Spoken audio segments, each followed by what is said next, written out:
Live or die, man. Die. Wrong. Oh.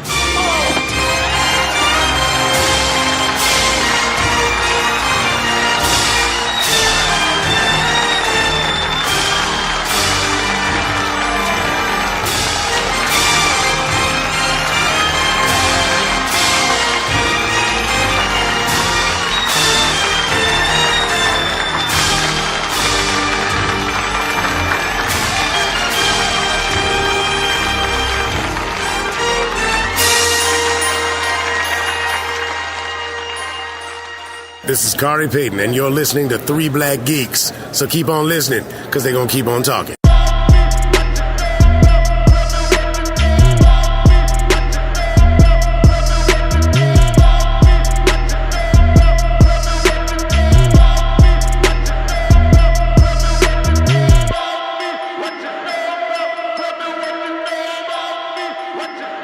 Now, everyone that is in this podcast, for me, stand up. Go whoosh. And that terrible Pat Miota impression, which turned into a terrible Eggman impersonation, was by D, everyone. Round of applause. Yes, we are continuing our Karate Kid month. Hey, before we start though, couple things. We actually got a review on iTunes. 5 stars, nerd named Dre. Found the show through Wonder Woman reviews, but have stuck around for various movie reviews. I highly recommend listening. The hosts are entertaining. Not be remiss.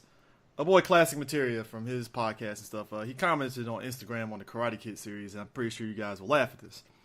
Particularly when he gets to part 2, 3, and next Karate Kid. I live for the Karate Kid movies. The first was iconic. Part 2, which we'll talk about today, was arguably the best of them all. Part 3 is all time... Oh, go to hell! Hold on. Shut up! Oh, shut up! Part 3 is all time so bad is good, and next, well, at least we got to see young Hilary Swank. See, don't say it like that. Don't say it like, oh yeah, young Hilary Swank. Dude, she was like 14. You know what? I had a conversation. You got to think about it, man. The one thing I always, with all the bullshit that's going down to Hollywood, all these guys getting caught, it makes me think us ourselves had let that culture go on for one main reason. How many guys that we knew, like, oh man, went to the Olsen twins, turned 18. Yeah, then what happened? Like, why are you waiting? Dudes creeping on girls when they was like 15 years old, man. Like all the guys that just hung around, like, yo, wait till Hillary Duff get them titties out, man. It's like those guys. Real man. talk. You remember when Jamie Kennedy did that shit with the Olsen twins? I was like, hey, Jamie, man, you're weird. Why? Guys, that's what I'm saying. A lot of guys did that shit, man. So it's like we should not be surprised, of all this shit, man. Whatever. But yeah, today we do the second Karate Kid, or as DjTsu would like to call it, Karate Kid in Japan. Or as I like to say, Miyagi takes Okinawa. I ain't the smartest man in the world, but I think there was a plot line to Yakuza that was like based off this movie. Yes, I don't know if it was. Yeah. Yes, it was. You know what's funny? Second movie, directed by Academy Award-winning director John Avildsen. You know what movie he won the Academy Award for? I don't know what, The Postman or some bullshit like that. I don't know. No, one of our movies that we touched on, Rocky. This was what, 86 when this movie came out? Mm-hmm. And sure. Yes, and also a couple of other movies that he touched on. Lean on Me, Rocky 5, The Power of One, The Formula, 8 Seconds, Inferno, and he actually did all 3 Karate Kid movies. Yep. You want to know who else did all 3 Karate Kid movies, music-wise? Our boy, Mr. Bill Conti. Oh my God. Yeah. Hold on, Bill Conti was in the middle of. He was in the middle of all the Karate Kid movies and was it the first 2 or 3 Rambo movies? Mm-hmm. Somebody Bill was Conti. busy during the 80s. Bill Conti and James Horner were those two guys that always had a piano in front of them and like a mountain of coke, and just like the studios would just go right up to them. Hey, we need music for this. Ah, man, I got this brilliant rendition. Listen to this. Are they like the it's awesome. What's that dude that did the Toy Story movies? They always got him on every fucking movie. Oh, Randy Newman. Yeah, are they like the early Randy Newman and shit? Where they're like, hey, we get him on this. No. First off, let's just be real. Randy Newman ain't no fucking musician. That's an old white guy on the subway that got lucky. Okay, let's not do that shit. Every time I walk outside, you know, he's that dude outside Crystal City singing. Yo, white people, for real, white people. Why you make that nigga famous, yeah? Yeah, I know you got. No. Some black people put some money in his pockets too. That's some catchy ass song. Exactly. You got a friend in me. Exactly. Y'all some suckers too, and y'all some also D. Sure, people got no reason. Exactly. So there you go. Sure, people got no reason. Strange things happening to me. And finally, to put the cap on Randy Newman's tracks during that first Toy Story movie, when Buzz thought he could fly and he jumped off that stairwell and broke himself. Oh man, that song. Broken. that nigga, that nigga Randy Newman is one of those motherfuckers that you know that looks around the room. There's a cat on the ground. He's looking at me. What he say? Look, we see it. So grab me. The Mad TV skit with Will Sasso as Randy Newman is the funniest shit ever because actually best one of that. D is nailed exactly what it was. The Family Guy one was also funny. Yeah, the best one actually of all the Will Sasso, Randy Newman ones was actually Randy Newman with, and I bullshit you not, Rob Zombie. That shit was stupid as fuck. If you can find that skit, look for it. Oh, it's online. It's fucking hilarious, man. Oh man, it was somebody standing there like, yeah. Oh yeah, that was pretty good. As he's smoking his like 20th cigarette. Yo, that mean like but in these Bill Conti, yeah, he stayed in it, man. He stayed in it. Like I said, man, I'm not really sure that and the director is going to help this one because the second one is where all the bad shit started to really kick in for this series, in my opinion. I know a lot of people like to defend this one, but people defend this one in the same. I see people defend this movie in the same way they defend motherfucking Ninja Turtles 2. Oh, come on, D. It was fun. No, it was stupid. Don't start that shit. Can I be real about this? Can I be real about this, D? One good memory. Can I be real about this, though? If I had to compare the two, I prefer Karate Kid 2 over Turtles 2. Turtles 2 only had fucking ninja rap.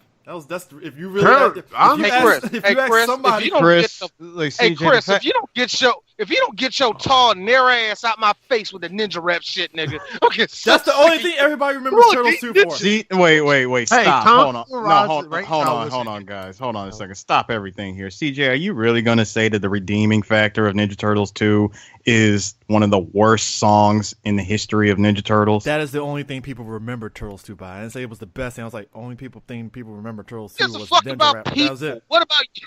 Who gives a fuck about me? I'm just there. Turtles 2. How about the I'm just saying, really? Turtles 2, I'm just there for the ride, but I prefer Karate Kid 2. That's just me. No, okay, but how about you say people only remember it because of ninja rap? I remember the time when I sat through that movie and I still called Token and Razor Bebop and Rocksteady because that's who they were to me at that time. True. I don't know why we all faking here, man. The best thing about that was motherfucking Kevin Nash's Super Shredder. First off, Kevin Nash was crying. No, hold on. 5 seconds of the movie, and then he died. It was the best 5 seconds of the movie. Thank you. No. We get to see Kevin Nash play Super Shredder for 5 seconds, and then he tears his ACL, a la I'm bringing down support beams. Yeah, that dude tore his quads on that shit. He tore a quad. Yeah, he tore his quad. That's what he was. Hey, we did get a chance to fight Super Shredder and Turtles in time, the video game, so it all bounces out. Can I be real? Yeah, we were stupid ass kids and we didn't know. We didn't care. Can I be real about this? Columbia Pictures, man. I was looking through their catalog of movies in the 80s, and they had like hits. and shit. I mean, including the Death Wish series, Karate Kid. They had some Academy Award movies and stuff, like what's the Soldier Story and all that shit. And I was like, man, they really surrounded themselves with a lot of fucking good ass movies. But yeah, Karate Kid 2 being one of the franchises. It's kind of shocking that hasn't continued to this day. But then again, you turn around, you do Karate Kid 2, and then you turn around and give Bill Cosby a movie called Leonard Part 6. Great job, guys. Great job. Look, here's the thing. That's what it killed me, man. Like, everybody expects studios to be, like, fucking smart. On some real shit. You had Tina Turner. You had Bill Cosby. You know, everybody thought, hey, it's Cosby, man. It's the 80s, man. You see that motherfucking sweater? This nigga can't do wrong. Sure, there was a whole bunch of girls sleeping at his apartment the other day. But it's all good. It's Bill Cosby. This nigga can give us money. Come on. How can you say no to him, man? That is like Ryan Gosling walking up. But you got to think about it. That's like Ryan Gosling walking up to one of these studios saying that I want to make a movie. Of course they're going to give him the money. But then again, of course they're going to let him do this shit, man. They did turn around and get Spike Lee money to make School Days after Leonard Part 6, so it all balances out. So, you know. Yeah. Don't do that shit, man. Don't stop being that blur that actually gives a fuck about School Days. No, I don't care about School Days. I don't give a shit about School Days. I'm just saying it balances out because Spike Lee, you know, and stuff. I'm not saying the quality of the movie. I'm just saying it just balances out because Spike Lee. That's why. You know, hey, real quick on here, Kirsten. Have you noticed that there's always two sides when it comes to Spike Lee? When it comes to blurs, there's one half that thinks he's super hotep, and there's the other half is like, nah, nigga, he black, he good. Why you think everybody thinks that movie he's doing with Jordan Peele? They're like, I mean, I like Jordan Peele, but Spike Lee, he a little hoteppy. I don't know about that. Private Radio Raheem died though. Shut the fuck up.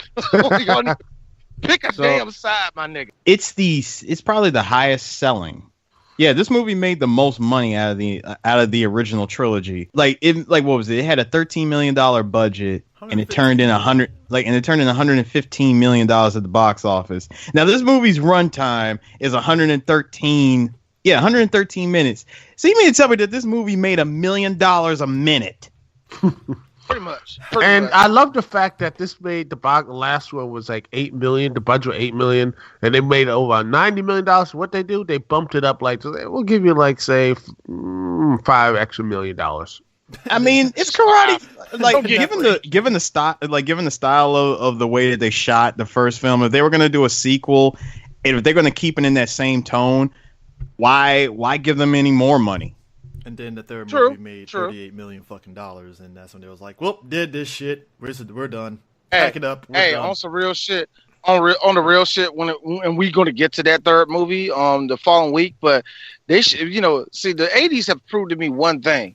The 80s didn't know what the fuck they were talking about because they had a gym sitting in front of them.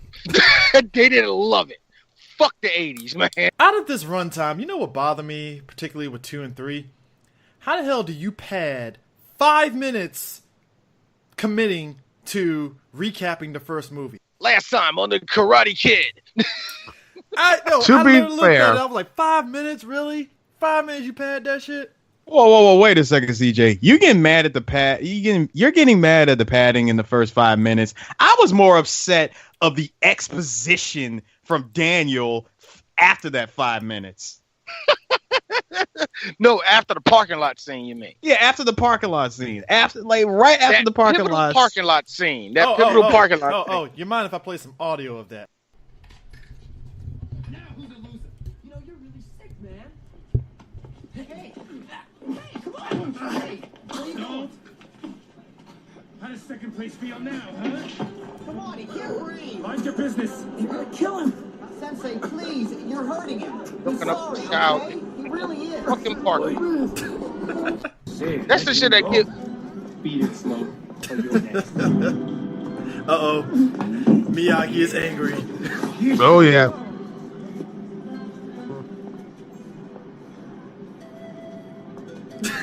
Oh yeah, about Nigga, the pan flute. Exactly. Uh-oh. He broke the Walk glass. down that. And he's bleeding. God. Well, he took it better than Goldberg did when he did it back in WCW. And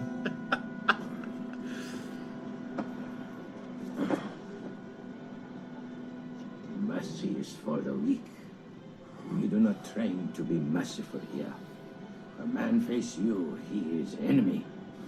Hey Miyagi, how you remember those No words? mercy.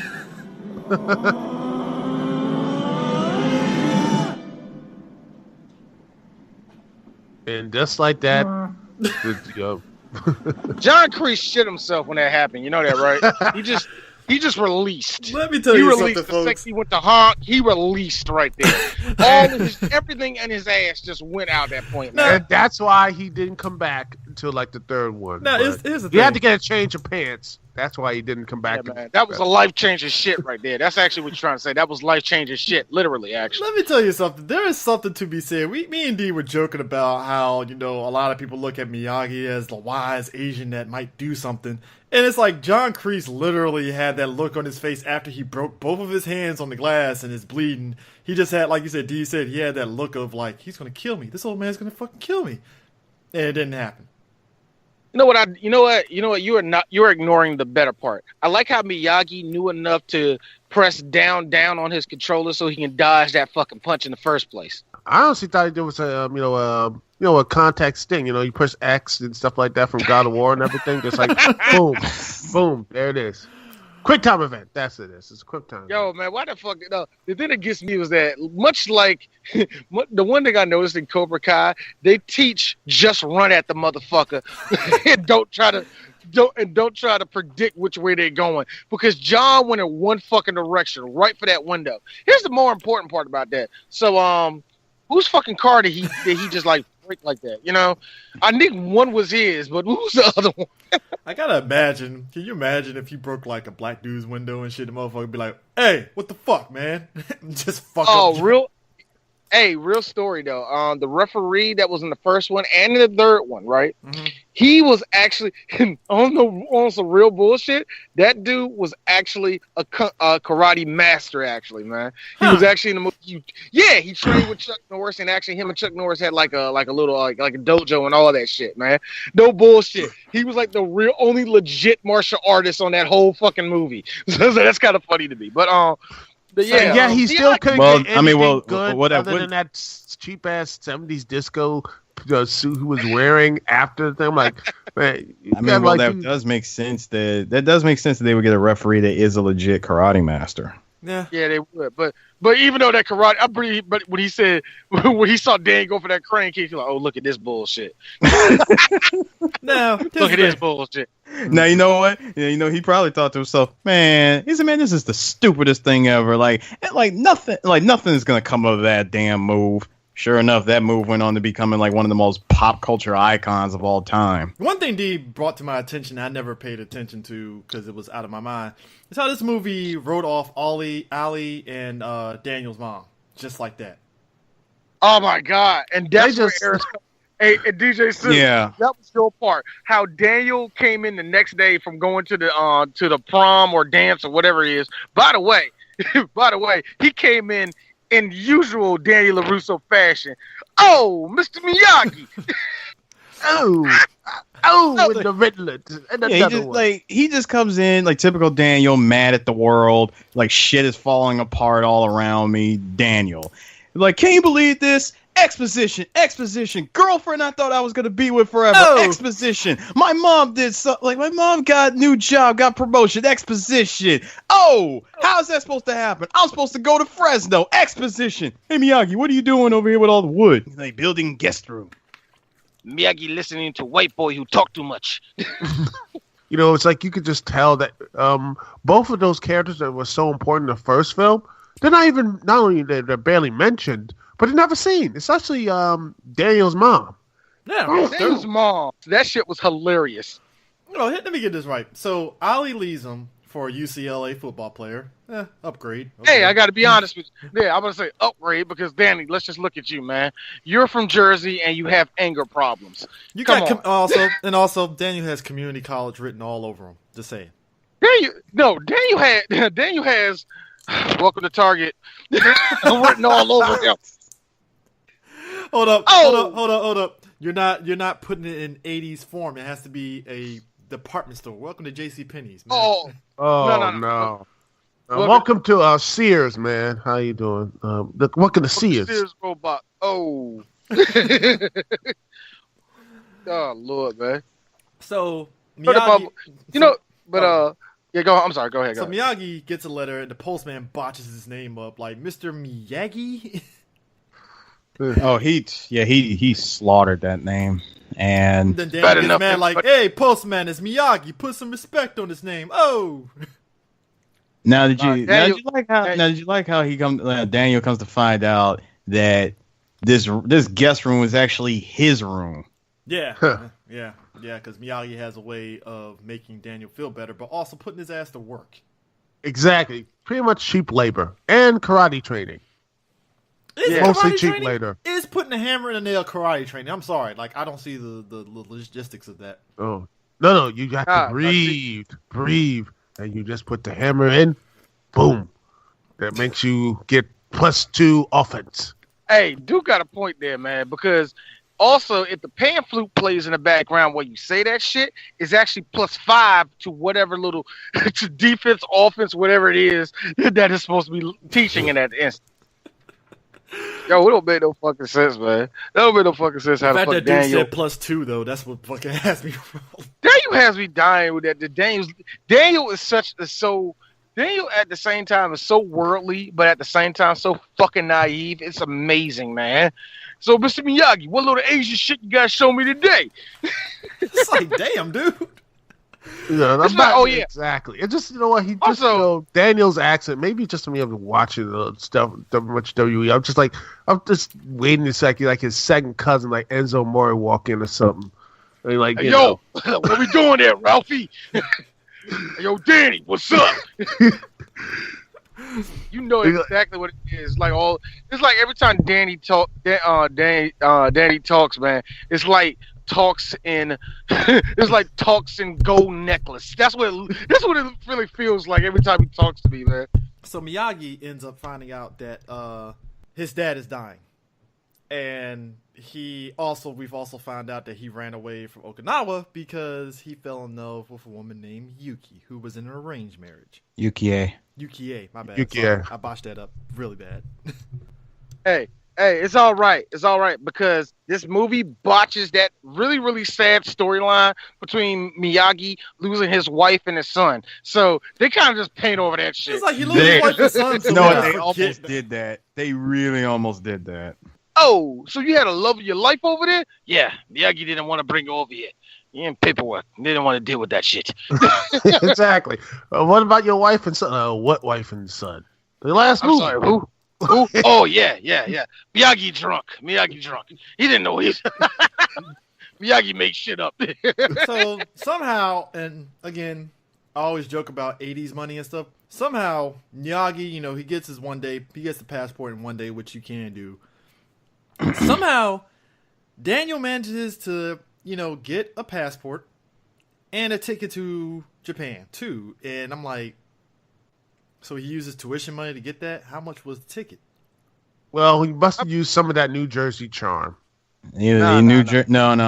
This is 1980 storytelling. Yeah, so it was just easy. White boy get on plane. That's it. I like how when it was actually on the plane, Miyagi, Danny was asking all these questions. Miyagi just kind of went to sleep. And it was, to me, I was like, Daniel asked too many questions. 15-hour flight. Like how you said, oh, I didn't know you were interested in Okinawan culture. Oh, yeah, I just started last night. Little does Miyagi know that Daniel actually grabbed that from the gift shop at the airport. That nigga's like, oh, so Okinawa, is that a different country? No, it's still technically Japan. Oh, really? Oh. Really? I didn't know that. I was just reading on this book and everything else. Tell me everything I need to know. No, it's called a script. All right. Look, you can't be saying that out loud, Ralph. You can't be saying that out loud. Oh, sorry, got it wrong. Oh. You see, they go to Okinawa and everything else, and they go up there, and he said this, like, they were riding. Oh, they said, oh, hey, what's up, man? We got people meeting us up. It's nice. Yeah, I know, right? They get out to Okinawa, which don't tell nobody. That shit was actually Hawaii, motherfucker. Which a lot of movies did that in the 80s. Anytime somebody had to fly to a location, they either flew to Mexico or Hawaii. Man, Notice that a lot of Southeast Asian locations were filmed in Mexico, and some of them were filmed in Hawaii. It's a foreign nation. No one's gonna notice. Looking back on Rambo 2, they filmed all of that in Mexico. Rambo going back to Vietnam was actually him flying to Mexico. Shit, that last Rambo joint looked like it was all done in Mexico as well, to be honest with you. I don't know. That could have been, I don't know. Oh, it was Burma. The fuck it was Burma. Bullshit. Y'all did that shit in the state. No, I do believe that really was. I do believe they really did fly. They went to Burma for that one. Nah, nigga. They went to the safest part of the Philippines and did it there. That's exactly what they did. It's friendly over here. Ain't too ethnic right here. We can do it. The first people they meet is actually somebody that's looking for, oh, Mr. Miyagi. They met him and Daniels. Good looking. I won't say good looking because that's. He was like, weird, he was like him, and it's like a little bit of like a buck teeth and stuff. She's like, yeah, I know what's up. He's like, you speak English? Yeah, speak a little bit of English. I'm like, a little bit of English, aka I'm gonna be speaking English for the rest of the goddamn movie. I will never talk in Japanese. Yeah, our boy Chosen Toguchi. Now when he introduces himself and he sees Daniel, he says, you are the master student, I see. Allow me to shake your hands and flex my muscles as I am the villain of this film. I am the villain. I am here to make sure I will make sure to cock block you at every single opportunity. I will cock block you. Right. I will make your life a living hell. But right now, my attention is only focused on your master. I just don't like you because you're associated with him. Hopefully we won't have any other encounters that will make me hate you too. Also, you a gaijin, and just on some real shit, I don't flow with that around here, bruh. It's already bad enough we got the army up at this bitch taking all women and all that shit. All the black dudes taking all the good women in the fucking village. You know there's some backstory in that shit, yeah. I like how he's just strong on Daniel. And Daniel's like, ow. By the way, this is Daniel after he won that big important that big martial arts tournament and such. He's like, just like he regressed back to level 1 in some aspect. Just like he really did kind of. He went from not even a badass. Actually, he won that on luck, man. Daniel, first off, he won that motherfucking tournament.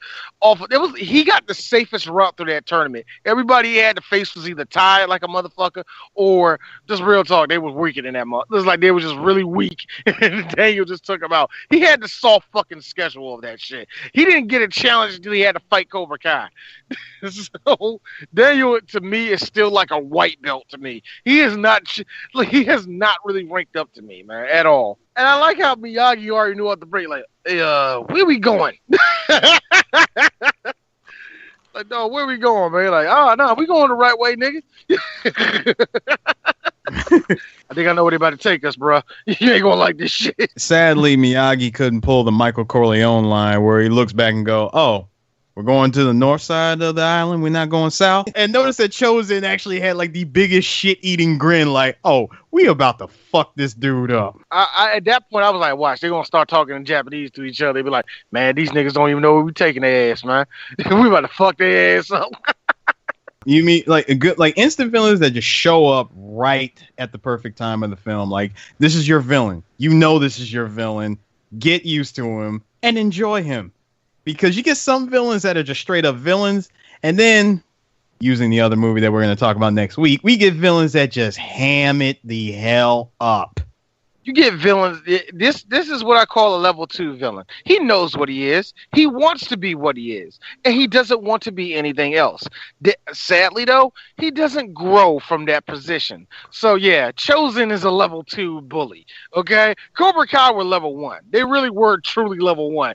Just, hey, the Rusa, you're talking to a girl. Let's get him. The Cobra Kai's villains, they weren't even villains. They were like the bad guys that you fight in stage 1 of Streets of Rage. I know, man. It's Yeah. like, it's like John Kreese was just a Bobo or whatever his name is off of Double No, Dragon. no, But then no, again, honestly, John, Kevin- John sorry. Kreese. No. At the end of the day, John Kreese was Bourbon from Streets of Rage 2. You know what? Can I just say that Karate Kid was actually a better, like, you know, Double Dragon type of movie than actually the Double Dragon movie that came out, which is, you know. Who knew, actually? Who would have thought? Who knew that come? Now, come on, guys. You didn't like the fucking hair on Patrick's. Robert Patrick. You didn't like the hair on Robert Patrick guy? Oh, Come on, man. The white hair, that hair was awesome, man. He was a good bad guy. I'm Like, like, bro, all he did was he took his haircut from Terminator 2 and just let it grow out. and frosted it, and then And after frosted it. and then meanwhile, knew that- all you had was just them, this you know, terrible movie, just like, you know, Billy and whatever his name is, and just doing bad '90s one-liners, and in the end, you have Alyssa Milano, and I'm like, well, No. You said it wrong. You had Billy and Mark Dacascos. Saito said, "What's up, nigga?" That's really what that was. And then dropped him. Drop their ass like, yeah. Saito said, "What's up, motherfucker? Don't come at the village, nigga." Like, D, just so you know, it's actually Sato. Sato. Okay. Are you trying to be funny, or you? No, I'm not trying to be funny at all. Like, I was just telling you that their names I were. love, though, he came out in this nicely set suit up. He's like, he's ready to go. He's like, Dude, nah, this if I'm gonna age, kick your ass, I'm gonna look good doing it, man. Bro, I like how he was ready. He was ready to throw hands in a full suit. Yogi. I'm like, oh shit. Look, when he said that, here's me. Oh shit, man. It's motherfucking Hey Hachi's financial agent about to put hands on you, nigga. You know, okay, all right. This is gonna sound very stereotypical and quite racist, but every time he showed up and shouted Miyagi off screen, we needed that kabuki drum sound. You do yo.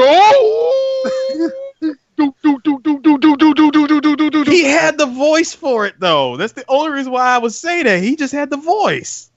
You know what? Real talk, man. And I know it's skipping parts of the movie for this one, but I am so mad we didn't get a scene with Saito and Miyagi fighting in the middle of a fucking rice field and it's raining, and we just got the Japanese drums going. Didn't even get We got robbed. Like, no. They could have cheated it and gave us like a flashback of them actually training at one point in time, but nah. Yeah, they just said, you know what, let's just keep this movie going. No, you know what it was like this. Like, we could do that, or, and just hear me out, guys. We could keep it focused on the white guy. Yeah. Yep. We keep it focused. No, we can keep it focused. We keep it focused on the white guy in like wandering around Okinawa trying to quote unquote fit in. I like how Fish out of water story, because hey, even though it's even though it's his own story, Kensei Miyagi's story, it's his story. But no, just get Daniel his own plot and give him his own little Asian girlfriend too, because why not? It's not like it's not like he's already an underdog. So let's just go ahead and turn this into an underdog and a fish out of water story. Excuse me. Yes. What is it, Ted? Isn't this kind of like the first movie? Get the fuck out, Ted. Get the fuck out of this business meeting today. This almost retconned his dead wife and son. And this also retconned a little bit about Miyagi itself, but that's different. But anyway, I like how they went down to when it was going down toward the village. Miyagi's like, oh. Like, is it this way? Like they was trying to find where it's at. They couldn't find it because, progress is happening on the island of Okinawa. See, DjTsu would know this off the break. Okinawa, that's pretty much America, isn't it, right now, isn't it? Just about. As a matter of fact, it's not even just America. You want to know what Okinawa is? Imagine Japantown in San Francisco, but just a giant island version of it. Ah, okay. So you mean like Hawaii, except there's actually Japanese people and not white people saying, "Oh, you're Japanese." No, sir, I'm Hawaiian. Thank you, though. Yeah. Like, we get a lot of them here, but no, I'm actually Hawaiian. Actually, I'm purebred Hawaiian. Thank you very much. Thank you very much, sir. So, I'm sorry. I mean, is your name like Ikakwakaliku? Actually, it's James, but thank you very much. James. like mahalo, my friend. Dude, I'm from South Dakota. I hate to break it up to you. I hate to break that to you, bruh. But I'm not. You know what? Yeah, mahalo. Yeah, let's go with that. Let's go with that. Let's go with that because you're not going to talk to me straight the whole time. But progress is happening on the island because all of that is, like you said, is basically just a big ass military base at this point. And God, I had 3 friends that were stationed at Okinawa. I don't know about you. How many you knew, Eris? Let's see. And I'm guessing we're counting the same friend on this one though. But yeah, we are. I knew 3. I knew 3 though. There's only one. There's only one person I knew that was actually stationed in Okinawa.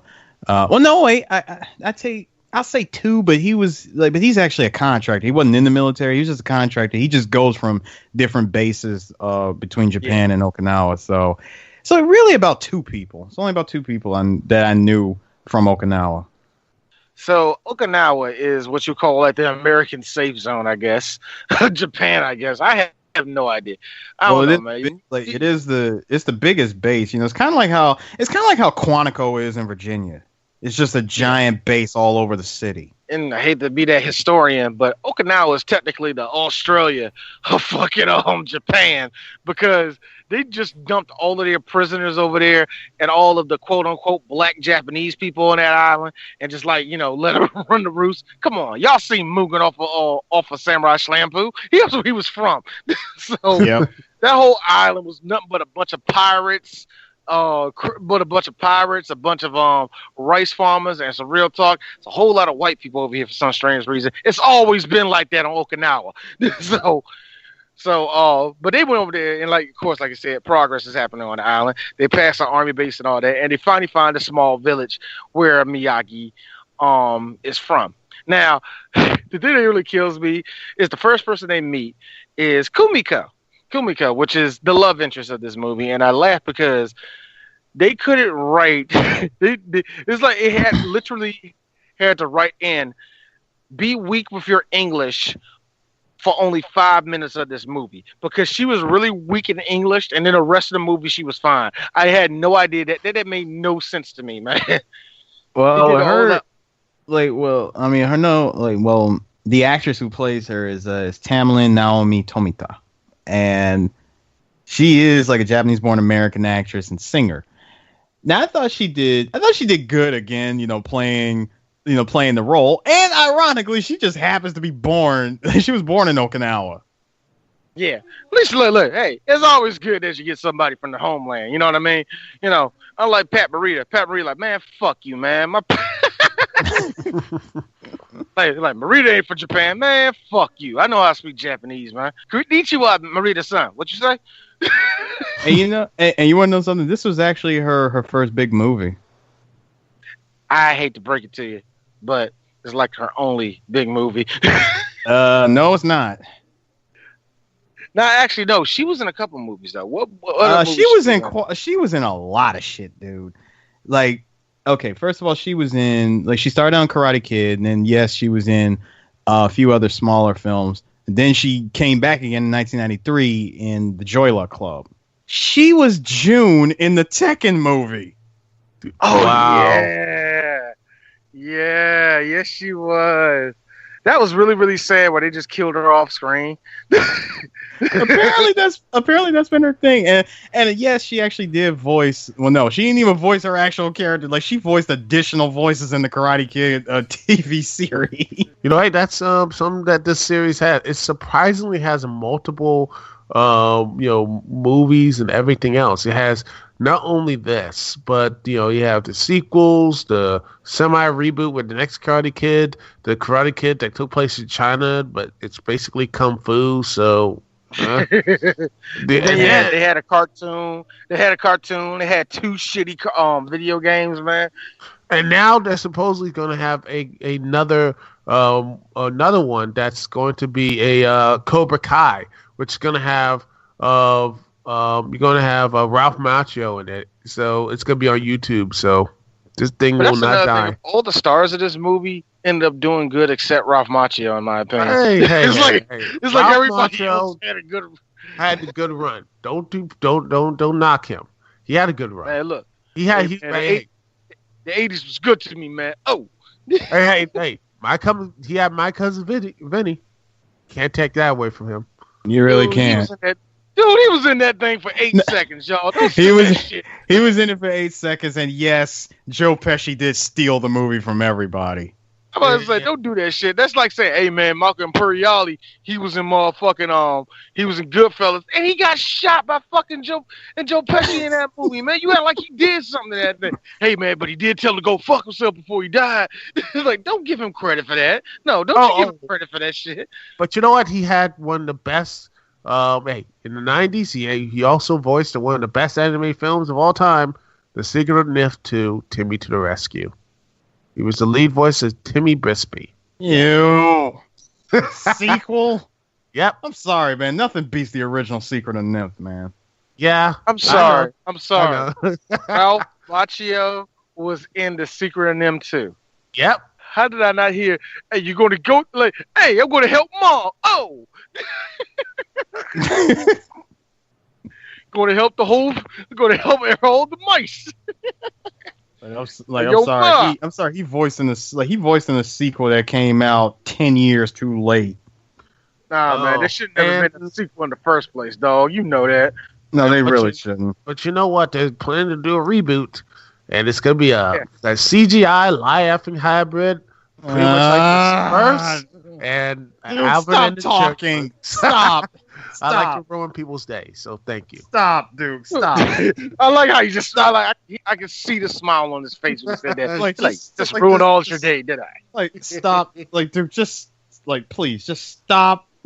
Stop opening your mouth with sounds coming out. Even better. The screenplay is being written by the same person who did all the Ice Age series.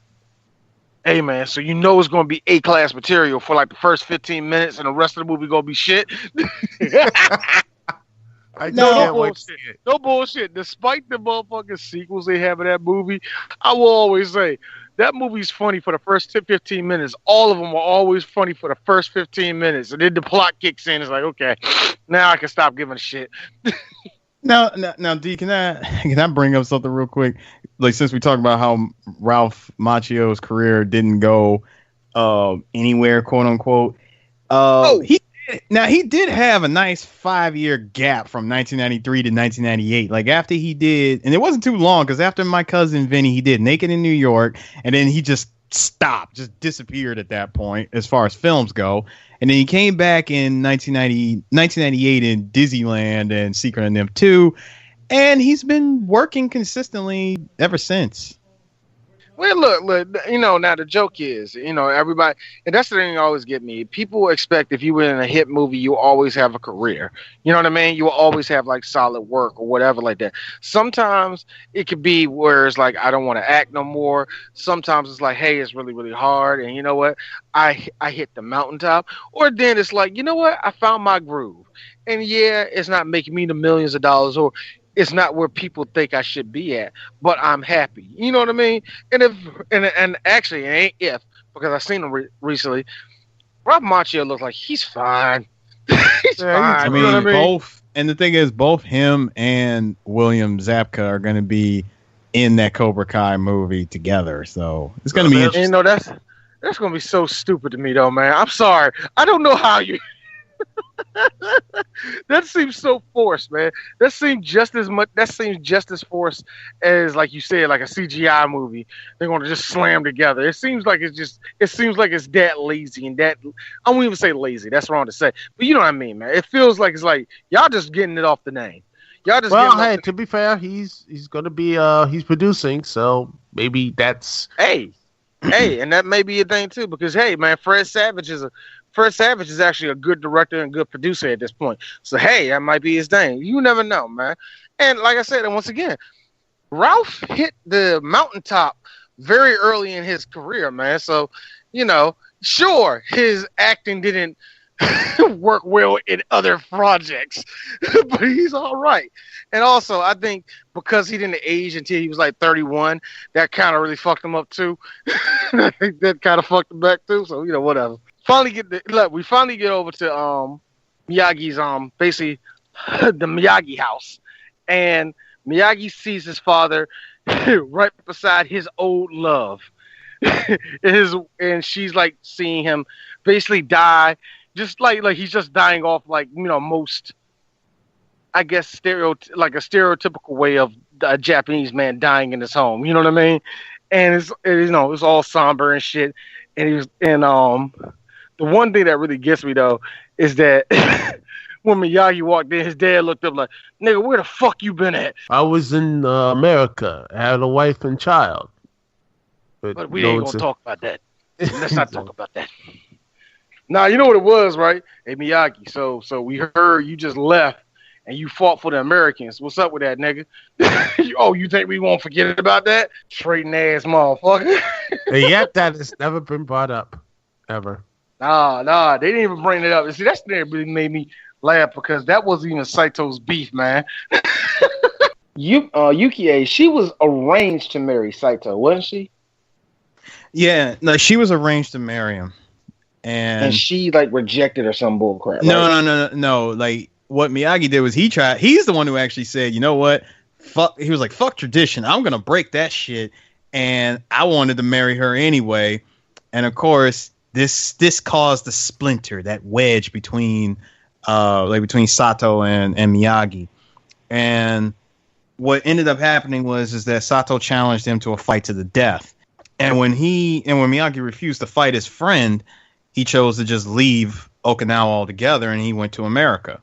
I'm surprised they didn't do, for example, in the prequel stuff, they didn't do a prequel like Miyagi or something like his original his Japanese great grandfather before he taught his Daniel-san. There was only one Miyagi, and he could China, and they're gonna throw a twist. They had to train this English man or something like that with this. I see what you're trying to say. So basically, it's the repeat of Karate Kid, but except it's like Last Samurai, but they actually teach it a white guy.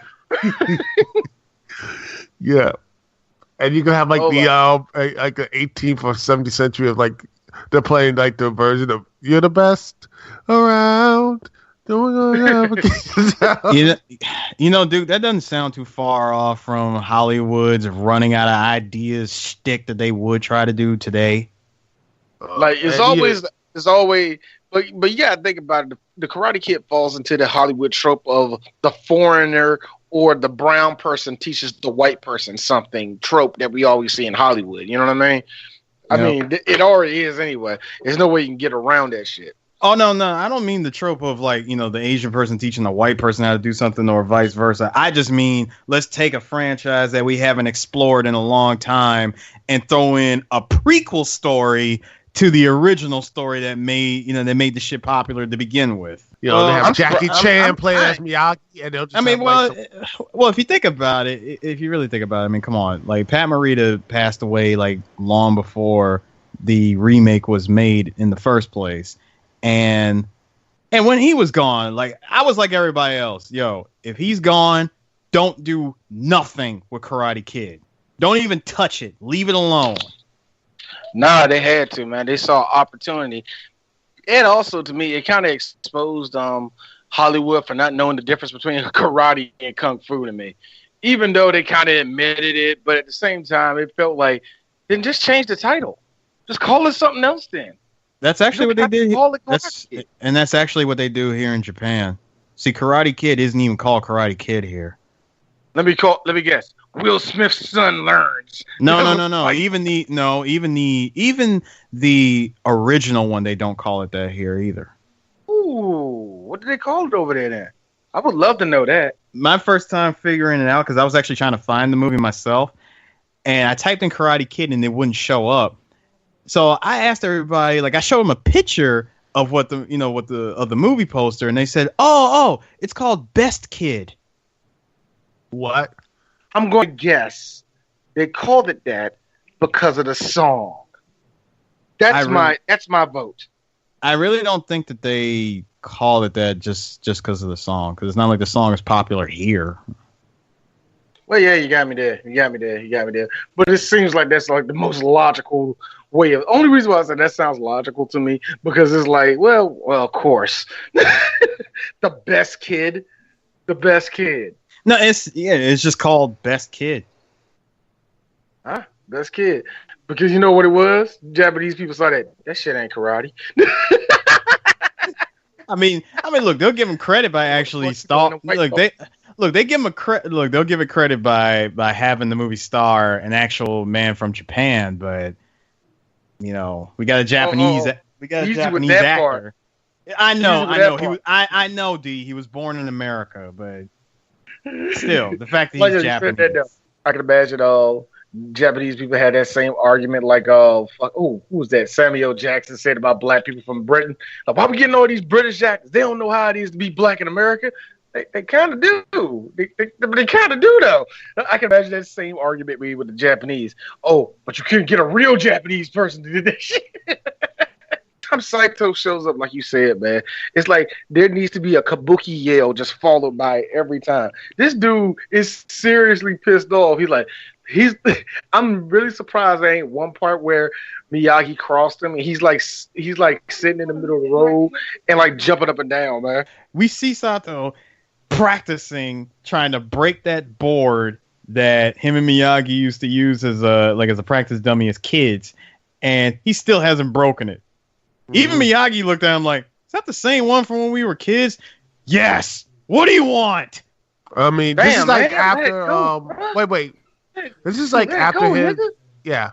Was he waiting for this like after his like dad died? He said, "Okay, you got 3 days to mourn," and that sort of thing. And then next thing you know, he was like, still waiting. I'm like, dude, he's been waiting this for like how many years? He has blue balls. He couldn't marry the girl he wanted to marry. He can't break that board. I'm like, dude, take the L. Hey, he's frustrated. He's just frustrated. That's what he's extreme. First of all, he's extremely frustrated. He tried to marry the girl that Miyagi was already with. Couldn't get that. Couldn't fight Miyagi to the death. He grew up and became Japanese Geese Howard because the guy took over Okinawa. I don't know what you're talking about, man, because you know what he did? He when all that didn't go his way, he clearly got a job at Seiko and started making that money. No, Sato owns everything. The village just rents the space from him. God damn, y'all just renting here. I love that.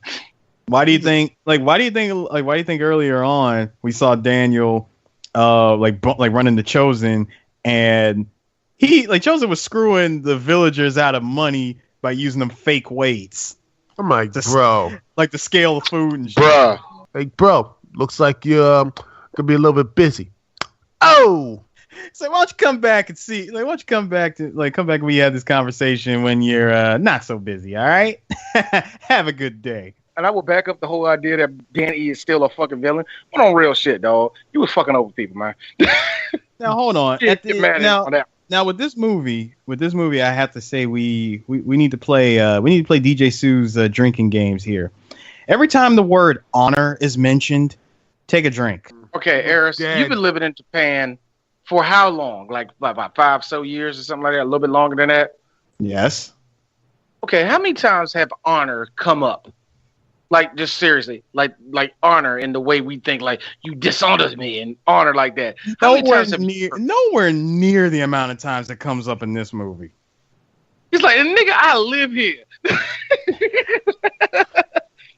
I've never on their mind. Well, it's because the people in this country, they are systematically designed to just do things by honor without even having to say it. I see. So it's just us stupid Americans that like to say, you were dishonored to me. We love you. Yeah, it's all honor. If you do not do this, you are dishonorable. Yeah, like the whole time that you see Chosen say like, oh, he dishonored me, like my honor needs to come back, and I'm like, you know what? I don't see Japanese people doing this. They don't do that. Even if they get into an argument, I would never hear that. You know what? Look, also as anime watchers, and just be real, as hentai watchers also, I just imagine if we were watching Bible Black and that would have came up in the middle of all that shit. The honor code would kick in out of nowhere. He dishonored me with that last. with that rain scheme. Now it's With not that kill rain everybody. I can't- or Katami. Or Katami, like, you bust a nut in my eye. You dishonored me. Nobody do like I get it, man. I get it. White people think Japanese people just kill themselves all the time with honor codes and shit like that. You know what I mean? You know, Like, higher carry and stuff. It's like they get like that, you know, the sword right to their stomach, just like, yeah, I think like, oh my God, I just littered. There's no hope right now. it's like they all come because that's the funny thing, and it actually kind of goes into the whole. And like I said, if you want to talk about stereotypes in the Karate Kid movies, you can be there all day. Trust me, you really can be there all day. But the way a lot of people, and I say a lot of people, even black people, we perceive the Japanese to be these people that just can just walk around with fucking katanas and tauntas in their hands and just ready to kill themselves when they don't accomplish something. I hate how we have that in our mindset, and I hate how that's still a joke, man, amongst Americans like that. Like, Japanese people are that fucking suicidal, man. But then again, DjTsu was saying, I don't know, nigga. I lived here, man. There's a couple of these dudes. They ready to go. There's a lot of them. It does happen. I like how it shows it. Like, actually, I like how Saito, technically, he runs the monopoly on that at least that section of the island. And on top of that, I just got to be real. How much money you think he owns the Yakuza? I'm just gonna put it out there. How much money you think he owns the Yakuza? I think not a lot, but he in the pockets. You know what I mean? He in their pockets. I don't even think he's even. Well, you know what? Since it never was established, I'm just gonna assume that he's actually became his own self-made man. Yeah, And he got the suit to prove it. He got the suit to prove it. The man, like, he's a self-made man that built all of this off of anger and frustration. Hey, man, that's what happens when you don't get pussy, man. A man gets extremely focused. Yeah, So he gets extremely focused and rich. Who knew? Rich out of it. He's like all it. Man, Saito-sama, you want to, go to the club? No, must be an empire. No. Actually, you got that wrong. No, I will build the Mishima Zaibatsu. Hold on, the Saito. Nigga, you've been saying Saito for like the last 30 minutes. No, nigga. Wait a minute. Saito is Saito or Sato? What is it? It's Sato. Sato. You know what? Here's the sick part. I know it's Sato, and I keep calling it Sato. You know why? Kenshin. I'm blaming Kenshin, nigga. Yeah. You've been watching Kenshin, and all it took is that one little I between the A and the T. Yeah, the A is that one little I throws everything off, man. Sato. Good God, D, you know how to do this. Come on, man. How long you been watching anime? Since 95. Then act like it. And, just hearing the random Japanese that comes out from like the background characters, it's so funny seeing it now, especially after living here. I would watch it and I would go, holy crap, I actually understand what he said. You're growing. You're growing now. It's just funny. It's funny. No, I like it because DjTsu does know how to speak a little bit of Japanese, but it's like limited. But I like the fact now it's like, I don't need subtitles. Awesome. Oh no. That would not be. I don't think that'll ever be the case with me. Like, you're not gonna see me going to see the Full Metal Alchemist movie come this Christmas and be like, oh, I can go watch this with no subtitles. No, you better put them subtitles on, sir. Nah, right there. You said I can watch this without subtitles. You look at the screen, you just can see his face with them lips. No, it's no. He looks like Edward Elric with them lips. Like, yeah. Okay. BD Wong made an appearance, actually. Yeah, he made a quick one, inviting them to the dance. And then you're right. That was BD Wong. Holy shit. And then after he left, he went and did he actually went up and worked with Matthew Broderick in the movie let's see, what was Family Business. He just became, that's what happened to the character. He got smart, he left Okinawa and became a MIT professor.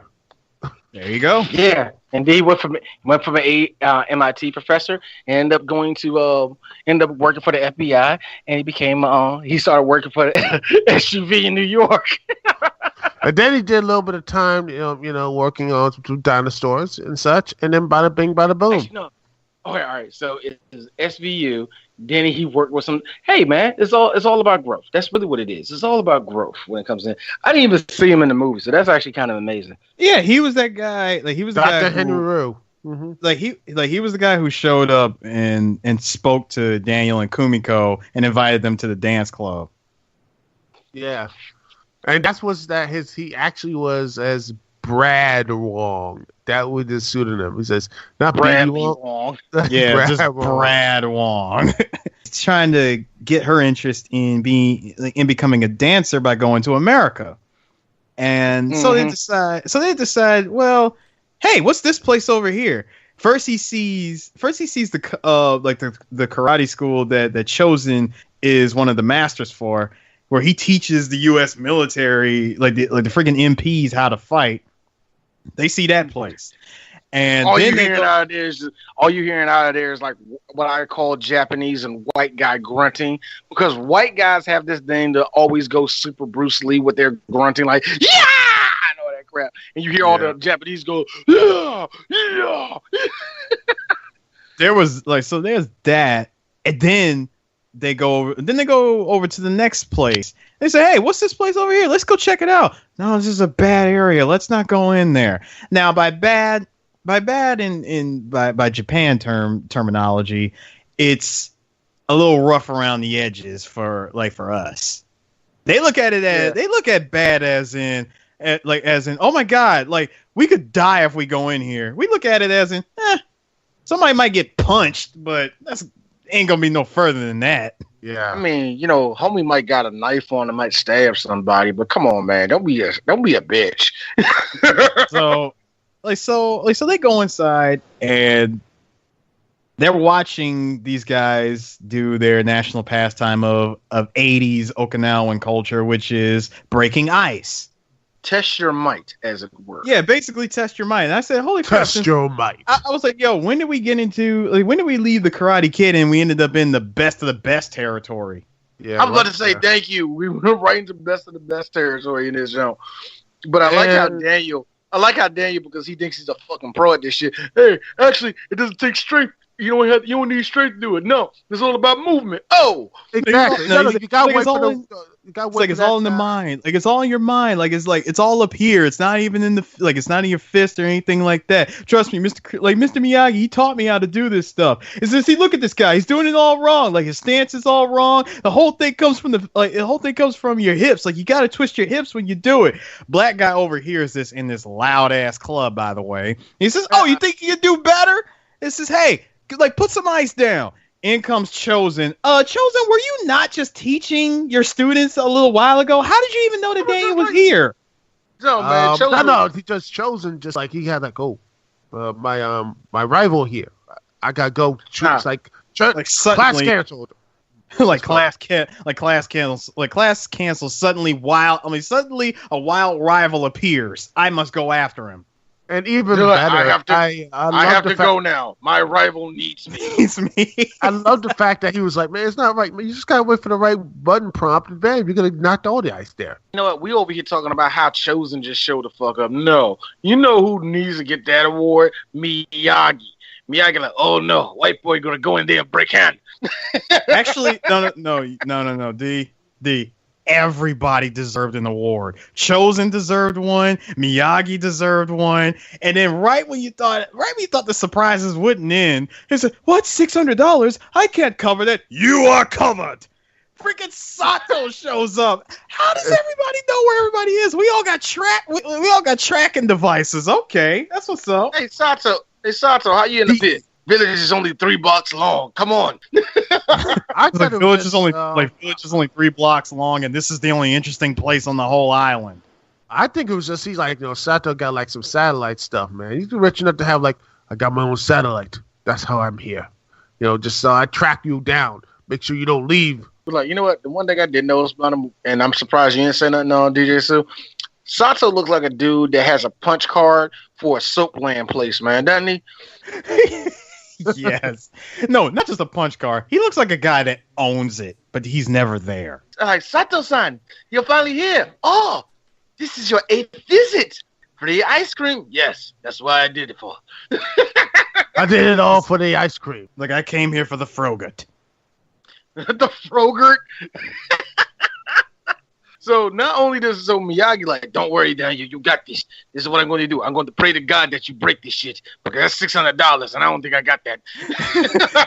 I mean, hey, Miyagi had it. He put up the money. It was chosen to act like he ain't had the money, but since his uncle decided to cover him, he's like, "This is you. Focus." Oh yeah, what are you gonna do, Miyagi? I'm gonna pray. I'm going to pray to God because we'll talk. If you lose, Sato going to fight me, and I got to be honest. I don't think I have the agility to dodge a Japanese man. White man, yes, can dodge that very easily. Japanese dodging, man, not so much. dodging my own. No, that won't happen. So after all the focusing and the breathing, and then here's me. So that's what that was. So that's what that whole focused and meditation lesson was for. It wasn't just for him to nail down some wood. He actually used it to focus his efforts all into breaking six pieces of ice. Snap! Six giant blocks of ice. And that's when I hop out my chair, laughing, doing a front roll towards the fucking television. Get the fuck out of here! No, he has, the reason why he could, which was all the breathing. He did the right technique, and the most important, he had the main character powers. He is the main character, so of course he would break all the ice. They could have flipped it on us and had him go the way of a freaking Fujiwara Takumi from Initial D, where he actually does something and it didn't work. Exactly. But Daniel-san had read the script, so he just like, hey, wham! You knew where to hit the arm right in the right place. So yeah. Miyagi over there, like Miyagi praying to himself, up, down, up, there, left, right, A, B. So he breaks the ice, gets the money, but I like how Chosen tried to renege on giving the money. He says, "No, we do not." Right? He was like, "No, we do not. We did not make bet with coward." But you're the one who instigated this. Nigga, you don't want to start that shit. Like, what are you talking about, man? He says, "Oh man, you don't get the money. Come on, dude. Come on, just take your L." He even sounds like, man. Yes, you're right, dude. Sato's like, do not embarrass Uncle again. Give him the money. Yeah, he's like, man, you embarrassed me, but you embarrassed me a couple times, man. You did. I had that nice little hustle with the food. You ruined that. Now this, you make me look bad, man. That's why, man. That's why you're not wearing suits no more. I took away your suit wearing privileges, Chozo. That's why you got to wear those dusty t-shirts. Dusty ass t-shirt, man. I like how so finally, after all that shit, I do like how at this point in the movie it's like, hey Daniel, I think you and your girlfriend deserve a song in this movie. I'm the man for your right. This actually got an Oscar nomination, by the way. Yes, it did. Oddly enough, also, just to throw it out there, New Edition is in the soundtrack. I bullshit you not. Yeah, they are. They get a chance to have all this romantic stuff going on, all that, and I like how when they get back, Chosen was like, hey, remember all that shit you said at the club, nigga? We got to fuck up the whole house. Yo, they start breaking. He's like, first he says, I want my money back. Oh, come on, man. Can't you just learn to take the L? Oh. Some of you gotta realize it. I'm broke as shit. Yo, they just start breaking everything in the house, man. I was like, yo. And then when Daniel tried to flex on him, Chozo's like, man. What you doing, Doug? Homie, what you doing? Now you did see what happened after that, right? Chosen manages to take the money from him, and then He looks at him like, "What are you going to do now? Don't worry. Don't worry. We'll take the nice girl home." Like, isn't that right, boys? Ha ha ha ha ha. Suddenly Daniel remembers a life lesson. Oh yeah, I just took a knee. I'm like, he thinks I'm at his mercy. He goes in for the groin punch. Yeah, because Mr. Miyagi does also teach you how to fight dirty. And I'm pretty sure once he hit him, go for ball. and I'm pretty sure once he hit him, snatched the money and ran off. Like, thanks, Mr. Miyagi. He looks at it. He looks up at the sky. You see a silhouette of Miyagi winking at him. Yes. Yo, man. But yeah, I like they was like breaking everything at the house, right? And then finally, because it's a Karate Kid movie, tell me you didn't see this shit coming. Miyagi shows up and saves the day by kicking the ass of 20-year-olds. Hey, it is a step up from him beating up like teenagers. So. Yeah, I was gonna say first it was seniors in high school, and now it's 20-year-olds. Next time he's gonna beat up like some 30-year-old, and everyone's gonna be like, that's good. They see he's progressing. Yeah. You know what's that called, guys? That's called growth. It's growth. That's real, man. So Miyagi, like, they mess up the whole family home and all that shit. I like how Kumiko just turns into typical Japanese girl at that point. Here's the thing: the way they wrote her to me, the only thing that she was missing was freaking geisha makeup. I'm being honest, man.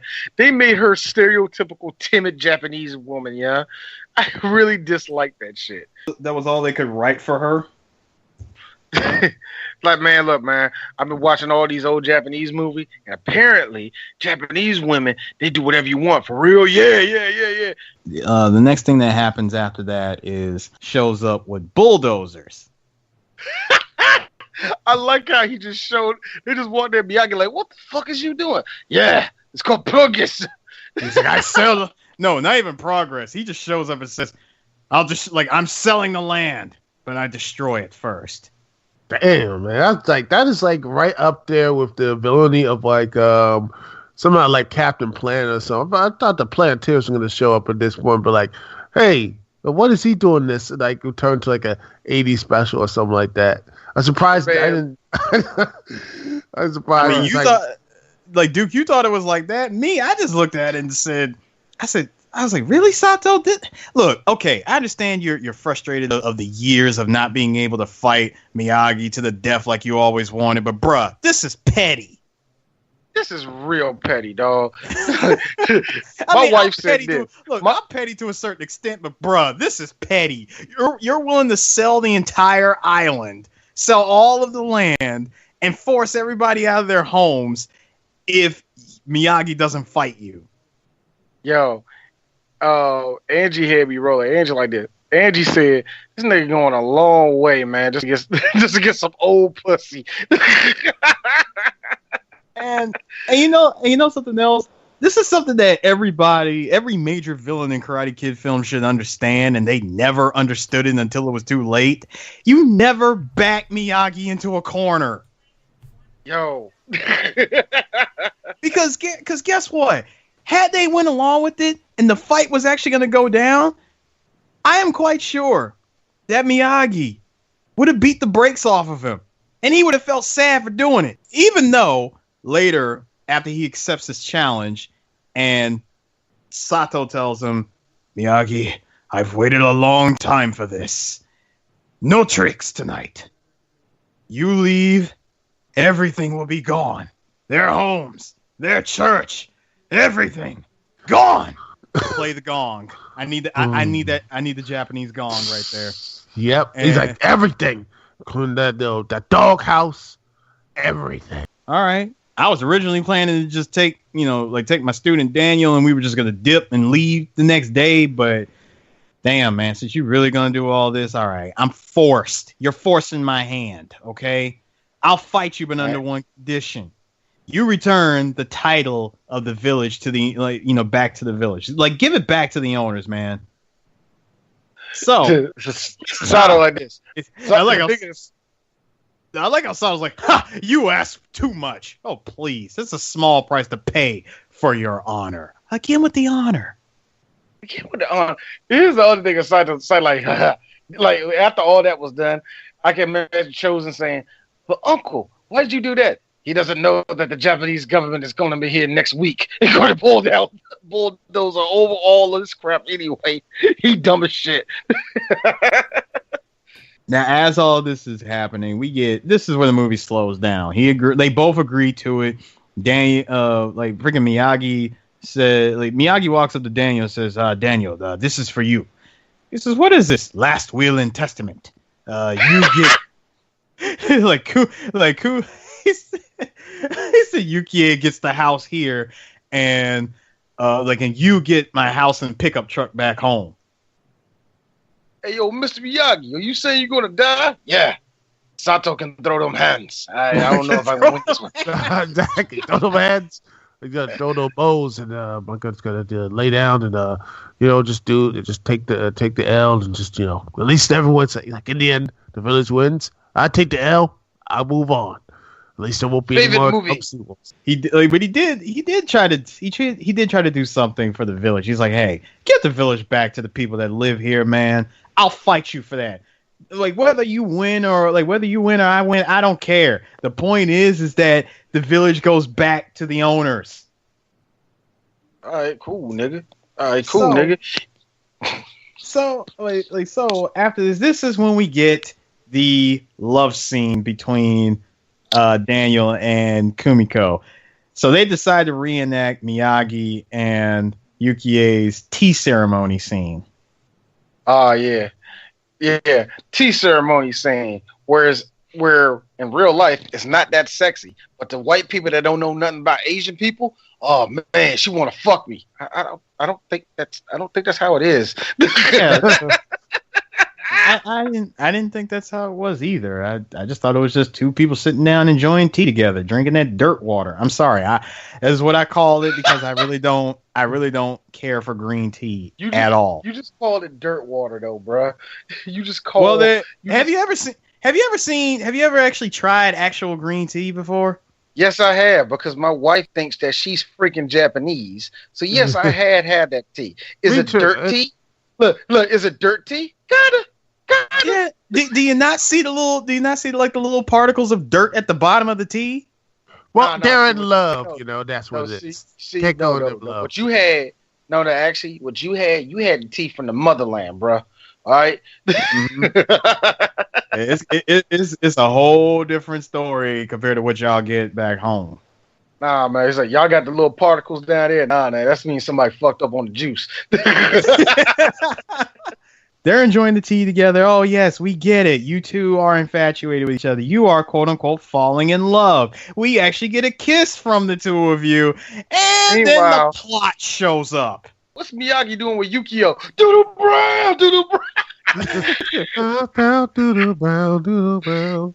Oh, look, all you see is Yukie. All you see is Yukie like holding her arms on a bedpost, and all you see is rock. It's like, yo, man, Miyagi out here doing the Muhammad Ali. That's what you put against the ropes and put her ass to sleep. That's how you do it. Go to work on them guts. Go to work on them guts, nigga. That's gut.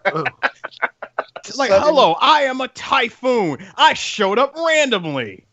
Yes, typhoons show up randomly off the coast of Okinawa all the time. Muhahaha. You would think there would be an air raid sign. Nope, I just showed right the fuck up. I like the fact that the typhoon showed up out of season, but everybody knew it was like a Category 4. The fact that there was no heads up, like none, zero, like nobody knew. I mean, come on, there are weather forecasters. Come on, man, it's the 80s. You guys know when a typhoon is coming. You guys will know that a typhoon is coming like 2 weeks in advance. I know the reason why. Sato probably used all the satellites. The weather was tracking Miyagi the entire time. That's probably what it was. But that's what he was like this. He's like, yeah, we're gonna fight. This nigga don't even know that his whole house is gonna fall on top of him. Hey, uncle, yeah. What if the house falls on you? That will never happen, nephew. Yeah, at this point in the movie with the typhoon, this is where we see the whole movie turn. Like everything turns at this point. Everybody's trying to get to safety, and we see Sato's house collapse on him, and we see Chosen. We see Chosen. He runs out of there completely unscathed, and he's like, "Hey, where's your uncle? He's dead." Dun dun dun. No, we did that. Now, see, what we don't know is that when he said that, he wasn't expecting Miyagi to run right out there to save him. When he said he's dead, he's like, "Oh shit, this ain't gonna save his ass." This motherfucker. He ran out there, and even Sato still he's sitting there taking the pain of a freaking support beam that fell on him. He says, "Miyagi, now you come to fight me." It's like, you are lower than the storm. It's just like now in front of the whole village, everyone will see how much of a coward you are. I love Miyagi's face. Miyagi's face that whole time as he's trying to lift it up. He's telling him, he has that look on his face that says, "Hey, yo, Sato, for real, I'm getting real sick of your shit right now. I'm trying to save your life, and you still coming at me with this shit." Dude, man, I'm trying to help you, and you're like, I'm trying to help you, and your punk ass nephew ain't even here to help you. Nigga, there's a motherfucking 2x4 stuck in your left leg right now, and you still out here talking about, "Oh, this would be perfect. Everybody see that you are a coward." Nigga, get off of it, man. Let it go. Everything is building up, and we see Miyagi deliver that chop to the support beam, which immediately snapped in two. Because as we all know, Miyagi has the same fucking power and strength as fucking Genfu off of Dead or Alive. So, yeah. I mean, you'd think he would have put like some real power into hitting it, but no, he gave a very light judo chop to that support beam. Mr. Miyagi is a badass, so you can't take that away from him, man. No, he is. I will never take that away from Miyagi. I will always look at Miyagi as one of the most badass characters in, in films. Now, we see him break it, right? He pulls out Sato, gets him to safety, and he runs into his nephew, and he says, "Uncle, I thought you were dead. I really thought you were dead." And then before Sato can even say anything more, we get the girl who was ringing the bell, trying to get people to safety. She's stuck out there. Daniel decides to go help her, and he finally gets her down. Before he can get her down, Sato looks at Chosen and says, "Go help him. Go! What are you doing? Go help him." "No, Uncle, I'm sorry. I cannot help him. I'm showing you my bitch assness." That's all you heard. Now Miyagi was about to go help him, but Sato says, "No, this time I go help." So he goes out and helps him, brings the girl back to safety, looks at his nephew dead in the eye and says, "Now, to you, I am dead." And that's like that. That was over. And in total disgrace, hey, yo, Unc, I still work for you, though. Am I going to get paid for last week, man? You're going to get paid for last week. Come pick up your check on Friday. All right, cool. Just making sure, man. Just making sure. Fuck you, by the way, man. When you need me, I'm going to tell Mom. Now, he runs out in total disgrace. Completely disgraced and again, dishonored. Runs out in the storm. God knows where he runs off to. And storm passes. And the next scene, we see the village rebuilding itself again. And Which is beautiful, I guess. We see Sato show up, and he shows up and says, "I've come to help rebuild. And by the way, here's the deed. The land now belongs to the villagers." Yay! Okay, he's actually doing it now. Now look, there's something we gotta do. And Daniel and Kumiko decide to approach Sato and ask him, "Hey, can we host the Oban Festival at the ceremonial castle where it's always been?" And so I mean, He actually yeah, is- why not? Why not? Sure. what he accepts is that, hey, we're gonna hold the Oban dance at the festival now and forever, as it should have been. So everything is going good. We're expecting a happy ending here, right? Kumiko decides to perform her dance at the festival, and then we see Chosen zip line. Like He's someone Literally zip line. He literally zip lined into the seed. with and with his like karate gear up. Like what? Let's go. No, dude. He didn't just have his karate gear. D Saito line. Look like, oh damn, y'all! Chosen's part of Lin Kuei. Everybody run! No, Exactly. no, D, not the Link Quite the Shirai Ryu. Shiryu, dang. He showed up. That's Looking it. Cancel like- the podcast forever. We're done. He showed up looking like a member of the Shirai Ryu, right? And holds Kumiko at knife point. Daniel not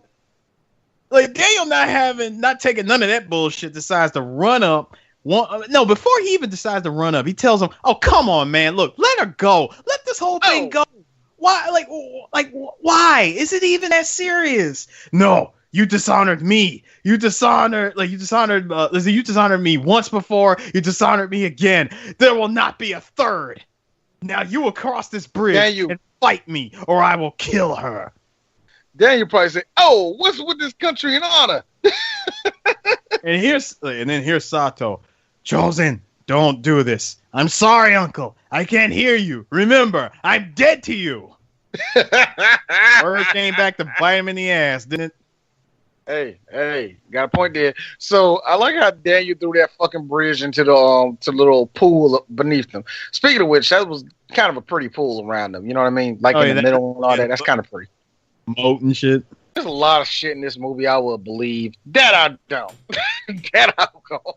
Hey, Miyagi did say it himself. Daniel, this is for real this time. This isn't like the tournament. Daniel, I told you, man. They don't play around out here, man.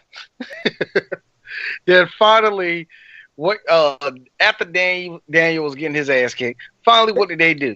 The whole village break out the drums, man. Now hold on. D, I will admit this.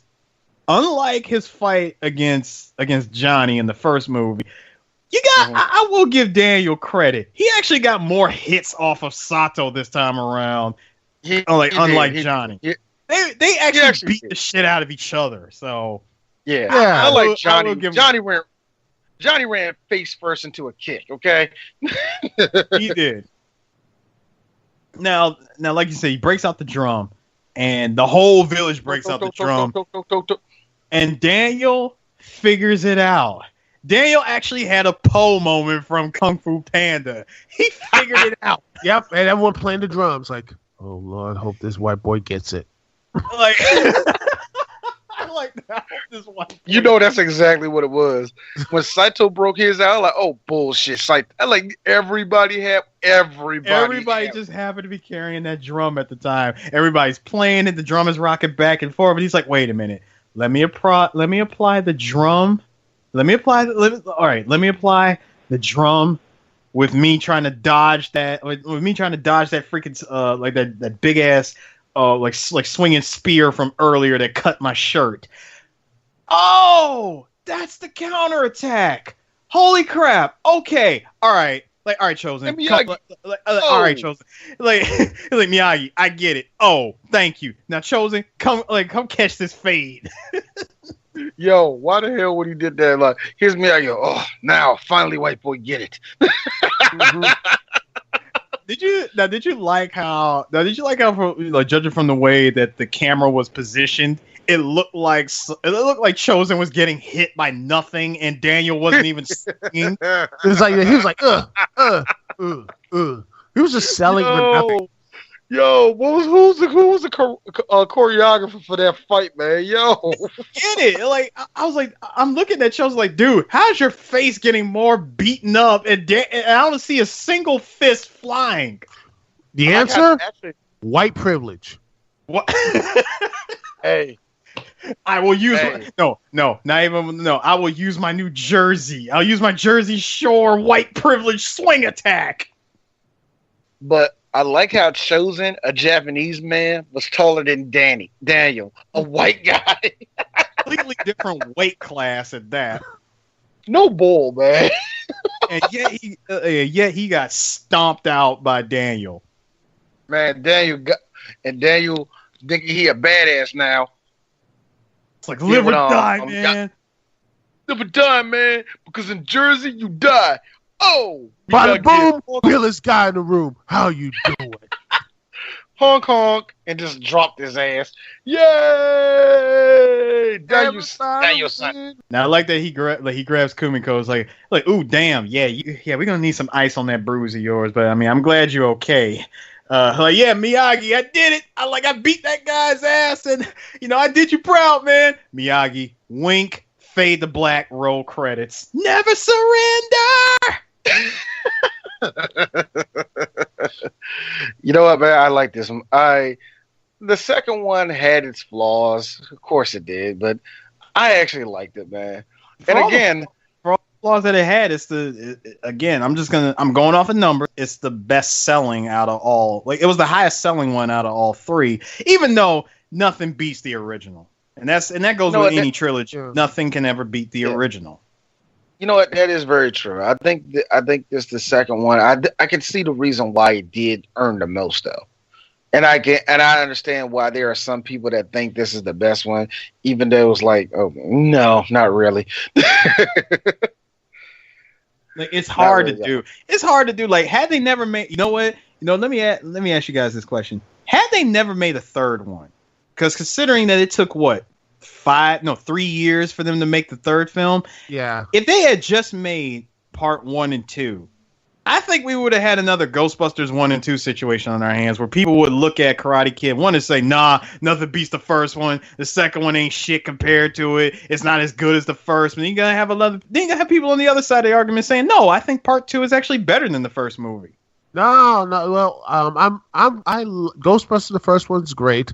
And this, you have part 2. I still love it, but I'm like, yeah, the first one's still the number one seed.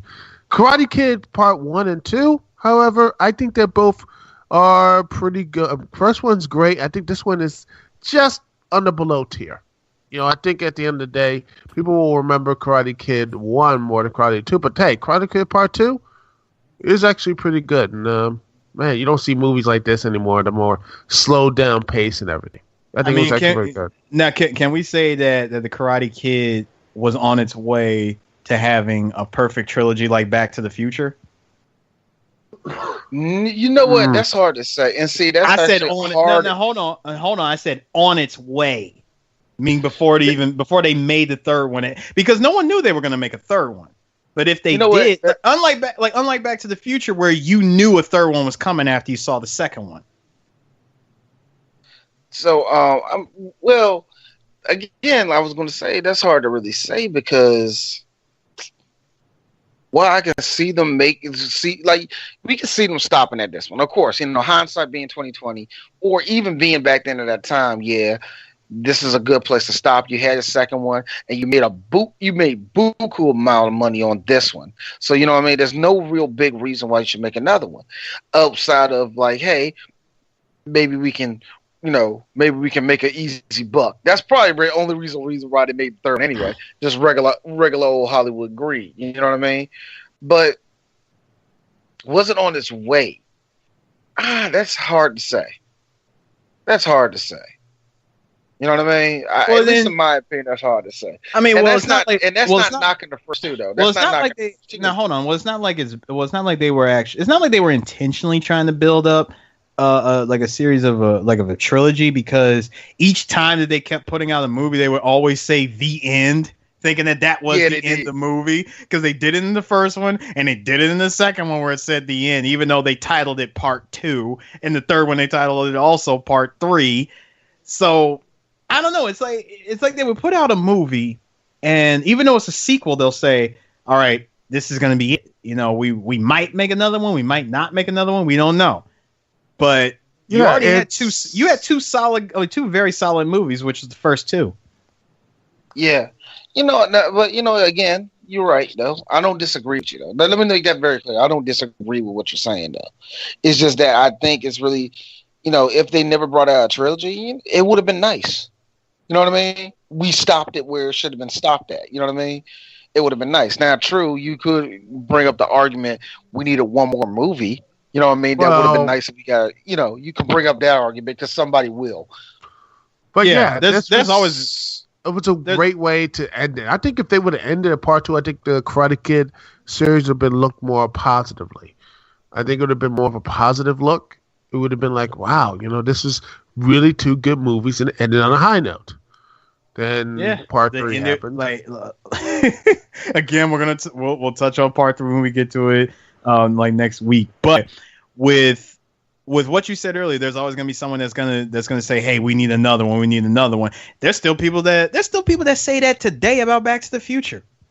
No, actually, there's still people. Hey, you got one people that say that about the one we just came out, man. They say that about the Karate Kid that just came out recently, man.